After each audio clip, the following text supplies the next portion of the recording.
রোগী যারা আছে, ছোটো বাচ্চারা, তারা খেয়ে থাকে। এখানে রয়েছে আমাদের শুধু আম গাছই নয়, জাম গাছই নয়, আমাদের কিন্তু এখানে আমাদের যুব উন্নয়ন অধিদপ্তরে লিচু গাছ রয়েছে কয়েক, এবং এগুলোতে লিচুর মুকুল ধরেছে। দেখেন এখানে লিচুর মুকুল, অনেক লিচুর মুকুল ধরেছে। লিচু খেতে বিদেশি জাতের লিচু এবং খেতে অনেক সুস্বাদু। পাশাপাশি কিন্তু একটি পুকুর রয়েছে, এই পুকুরের বর্ণনা আমি পরবর্তী সময়ে আপনাদেরকে দিব। এখানে বাম পাশে আমার রয়েছে কাঠবাদাম। এটা কাঠবাদাম ছোটোবেলায় আমরা খেয়েছি, অনেক খেয়েছি, অনেকটুকু বিলুপ্তির পথে ছিল, কিন্তু নার্সারি আবার উৎপাদন করে দেশের বিভিন্ন অঞ্চলে ছিটিয়ে দিচ্ছে। মানুষ এখন কাঠবাদাম গাছ লাগাচ্ছে অনেকভাবে, এবং খেতে অনেক সুস্বাদু, এবং এটা একটি ঔষধি ফল। এখানে রয়েছে আম গাছ, পাশাপাশি দেখেন কত সুন্দর আম গাছ এখানে রয়েছে।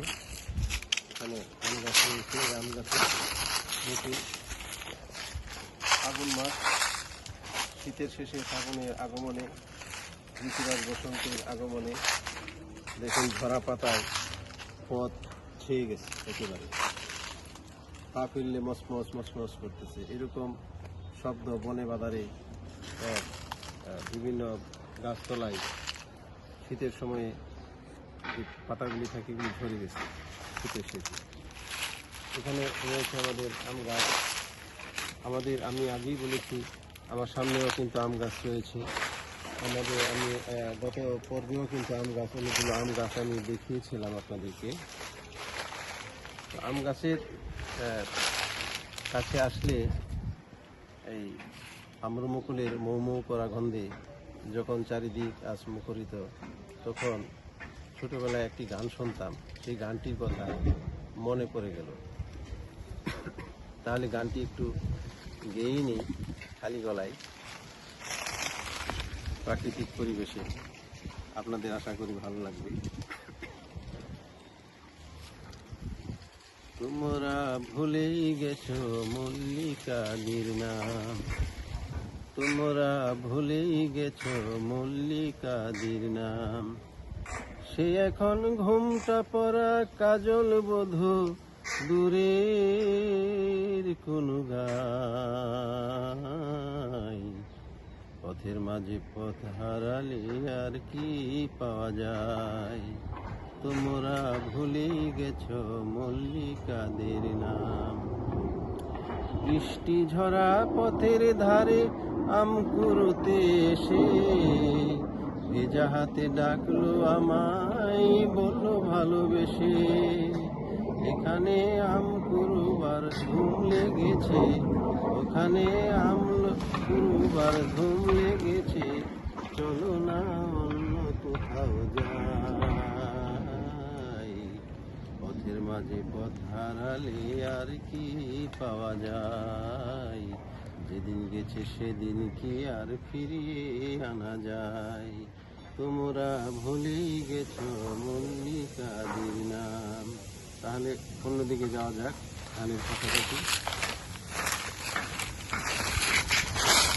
এখানে আমার বাম পাশে যে কাঠবাদাম গাছ রয়েছে, দেখতে অনেক কিছু পাতার মতো বিভিন্নভাবে ছড়ানো। জায়গাতে জাউ গাছ রয়েছে, এখানে জাউ গাছ, সারি জাউ গাছ রয়েছে আমার রাস্তার দুই পাশ দিয়ে। বাম পাশে দেখুন এখানে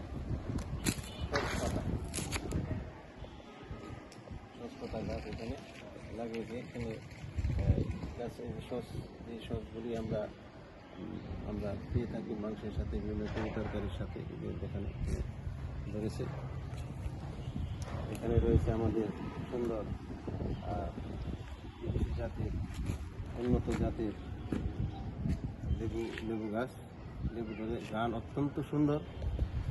এখানে জাউ গাছের সারি, দুপাশ দিয়ে জাউ গাছের সারি গেছে। এখানে আরও আমাদের রয়েছে লেবু বাগান, লেবুর নতুন ধরেছে, সুন্দর দেখতে অনেক কিছু। তো এখানে ব্যাপারটা হলো যে